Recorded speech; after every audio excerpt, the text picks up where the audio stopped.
Hello friends, good morning. चलिए जानते हैं देश और दुनिया की तमाम छोटी बड़ी खबरें, जिसमें सोना चांदी, मौसम और राजनीति से जुड़ी बड़ी खबरें आपको बताएंगे सिर्फ 5 मिनट में। लेकिन उससे पहले वीडियो को लाइक जरूर करें और चैनल पर नए हैं तो चैनल को भी सब्सक्राइब कर लें। तो चलिए वीडियो को स्टार्ट करते हैं।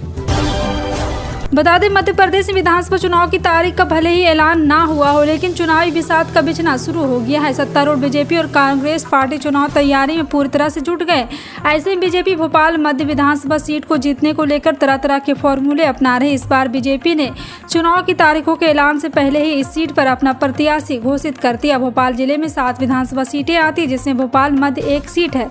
2018 के विधानसभा चुनाव के कांग्रेस जीत मिली थी। कांग्रेस की ओर से आरिफ मसूद ने बीजेपी के सुरेंद्र नाथ को चुनाव से हरा दिया था।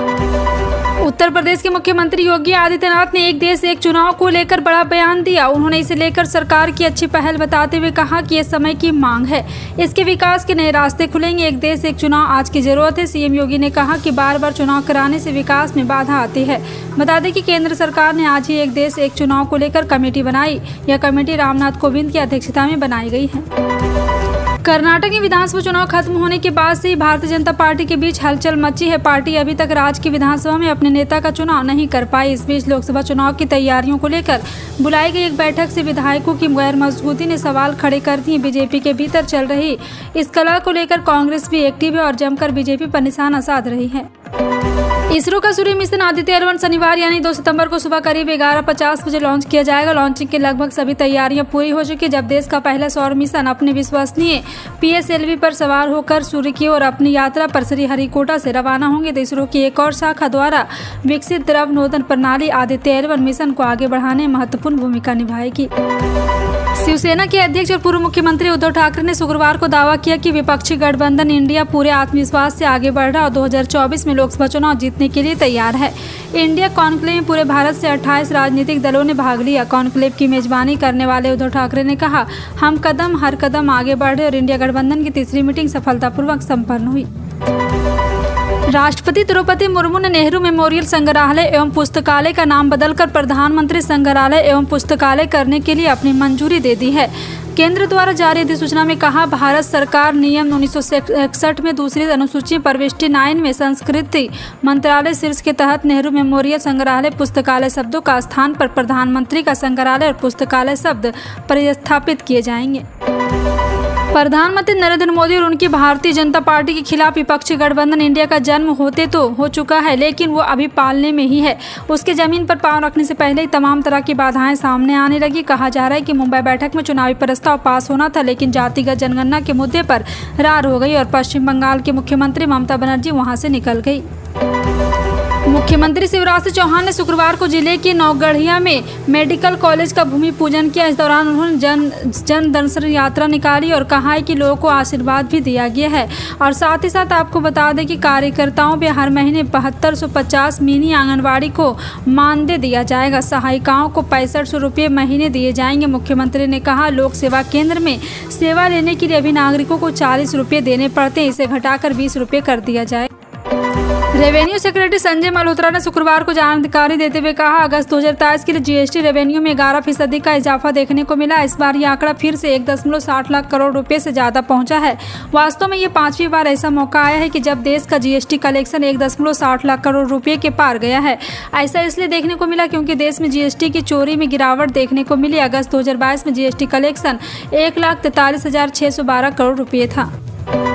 G20 की बैठक के दौरान मंडप के दूसरे फ्लोर पर शिखर सम्मेलन होगा। इस जगह पर पहुंचने के लिए एक कॉरिडोर है, जिसे आम बोलचाल की भाषा में कल्चरल कॉरिडोर का नाम दिया गया है। अब आपके मन में यह जरूर आ गया होगा कि आखिरकार यह कल्चरल कॉरिडोर क्या है। TV9 भारतवर्ष को मिली जानकारी के मुताबिक बेशक भारत में G20 शिखर सम्मेलन हो रहा हो, लेकिन भारत की सोच वसुधैव कुटुंबकम की है। यही वजह है कि इसे कॉरिडोर से G20 से आए सभी सदस्य और आमंत्रित देशों से मंगवाए गए।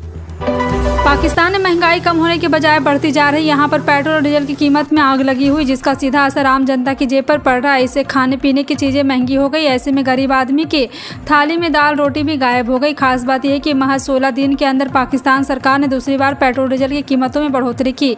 इससे 1 लीटर की पेट्रोल कीमत 300 रुपये के पार पहुँच गई। लोग सरकार के इस फैसले से नाराज हैं। कर्नाटक में भाजपा के भीतर चल रही कलह खुलकर सामने आने लगी। पार्टी प्रदेश अध्यक्ष और विधानसभा विपक्ष के नेता को लेकर खींचातान जारी। इस बीच कई नेता बीते दिन हुए एक अहम बैठक से गायब रहे।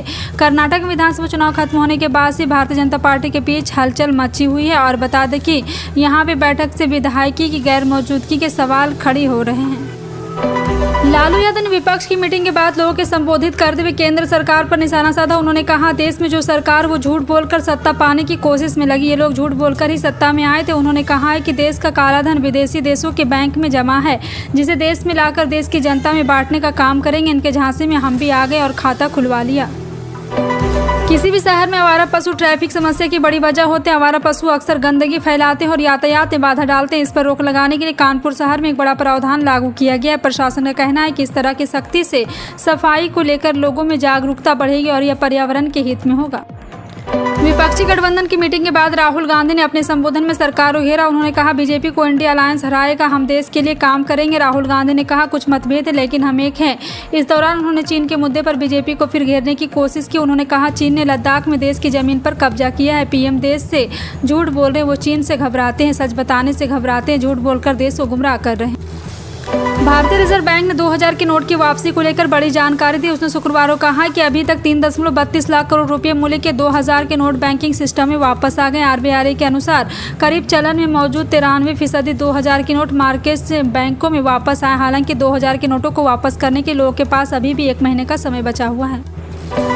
देश की राजधानी में मेरा माटी मेरा देश कार्यक्रम का आयोजन हुआ। इस कार्यक्रम में केंद्रीय गृह मंत्री अमित शाह भी शामिल हुए और उन्होंने कहा, मौजूदा लोगों को संबोधित करते हुए कहा कि इस कार्यक्रम के माध्यम से हर परिवार, हर व्यक्ति, हर नागरिक, हर बच्चा भारत को एक महान राष्ट्र बनाने में योगदान दे सकता है।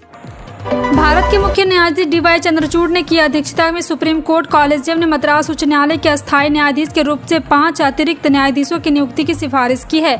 कॉलेजियम ने न्यायमूर्ति ए नकरीन, निदुमलु माला, एस सुंदर मोहन और कबाली कुमारेश बाबू को मद्रास उच्च न्यायालय के अस्थायी न्यायाधीश के रूप में नियुक्ति की सिफारिश की।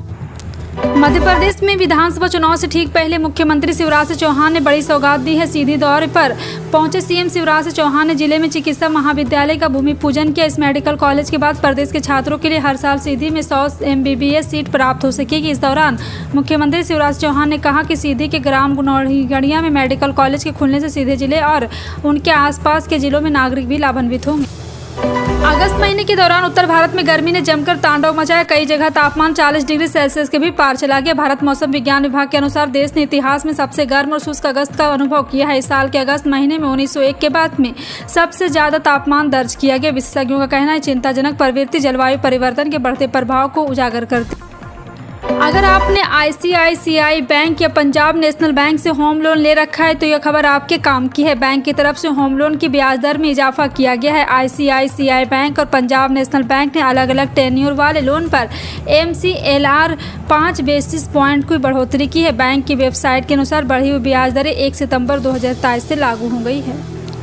भारत में क्रिकेट को एक धर्म की तरह देखा जाता है। क्रिकेटर्स को भगवान की तरह पूजा जाता है। इस देश में एक से बढ़कर क्रिकेट खिलाड़ी हैं जिन्होंने पूरी दुनिया में भारत का नाम रोशन किया। वहीं क्रिकेट के कई खिलाड़ियों की खूब चर्चा होती है। हर किसी जुबान पर इन खिलाड़ियों का नाम होता है। आप सोचिए कि आज की युवा पीढ़ी ने हमारे बुमराह, मोहम्मद शमी जैसे गेंदबाजों को खेलते देख रहे हैं, लेकिन आज हम आपको बता दें कि इस आर्टिकल के जरिए बताएं कि जवाहरलाल श्रीनाथ के बारे में, जिन्होंने भारतीय तेज गेंदबाज आक्रामक को नई पहचान दी है।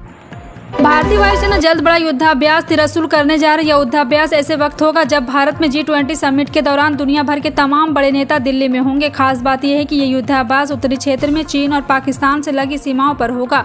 त्रिशूल में राफेल, मिराज, सुखोई 30 MKI समेत तमाम लड़ाकू विमान शामिल होंगे। भारतीय सराफा बाजार में 1 सितंबर 2023 को सोना चांदी सस्ता हुआ। सोने की कीमत 59,000 रुपये प्रति 10 ग्राम के पार रहा। वहीं चांदी का भाव 74,000 रुपये प्रति किलो से अधिक रहा। राष्ट्रीय स्तर पर 999 शुद्धता वाले 24 कैरेट के 10 ग्राम सोने की कीमत 59,312 रुपये है, जबकि 999 शुद्धता वाली चांदी की कीमत 74,512 रुपये है। उत्तर प्रदेश में राशन कार्ड धारकों का अब घर तोड़ने का खेल नहीं चलेगा और ना ही वो अनाज का हेरफेर कर पाएंगे। इसके लिए प्रदेश सरकार सभी 15 करोड़ कार्ड धारकों का बायोमेट्रिक सत्यापन शुरू करने जा रही है। ई3 तौल मशीन के कारण कम अनाज देने की शिकायत भी दूर हो जाएगी। अब राशन कार्ड के जरिए राशन लेने वाले लाभार्थियों को तत्काल रसीद मिलेगी और किसने कितना राशन लिया इसका पूरा लेखा जोखा रखा जाएगा।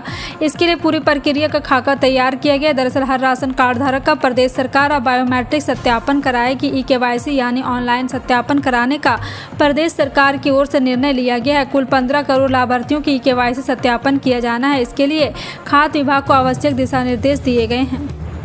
केंद्रीय कर्मचारियों की खुशखबरी मिली है। जी हां, आपको बता दें कि उन्हें इंतजार करने वाले घड़ी अब आने वाली है। सरकार महंगाई भत्ता घोषित कर सकती है। सितंबर केंद्र सरकारी कर्मचारियों के लिए शगुन का महीना है। नवीनतम आंकड़े महीने की शुरुआत में सामने आए हैं।